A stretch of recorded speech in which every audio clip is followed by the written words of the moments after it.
मेरा नाम चित्रा विनीत मिश्रा है। मैं कक्षा 9वीं में पढ़ती हूँ। मेरे स्कूल का नाम आदर्श हिंदी हाई स्कूल है। आप सभी को हिंदी दिवस की हार्दिक शुभकामनाएं। आज हिंदी दिवस के इस उपलक्ष्य में मैं आपको हिंदी दिवस के बारे में कुछ बताने जा रही हूँ।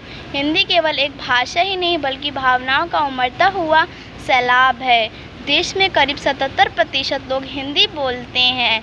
यही कारण है कि हिंदी राजभाषा का दर्जा प्राप्त है। 14 सितंबर 1949 को संविधान सभा द्वारा आज़ाद भारत की मुख्य भाषा के रूप में हिंदी की पहचान दी गई थी। साल 1952 में पहली बार हिंदी दिवस का आयोजन किया गया था। तब से यह सिलसिला लगातार बना हुआ है। 14 सितंबर को हिंदी दिवस के अवसर पर पूरे देश के हिंदी प्रेमियों द्वारा हिंदी दिवस का आयोजन किया जाता है। देश में वैसे तो कई भाषाएं बोली जाती है, पर हिंदी इन सब में महत्वपूर्ण मानी जाती है। इस दिन विद्यालयों में कई तरह के प्रतियोगिताएं रखी जाती है और यह प्रतियोगिताएं बड़ी ही धूमधाम से मनाई जाती हैं। याद रहे, हम देश के हिंदी बोलने पर हमें अभिमान है। एक बार फिर से आप सभी को हिंदी दिवस की हार्दिक शुभकामनाएं। हैप्पी हिंदी दिवस।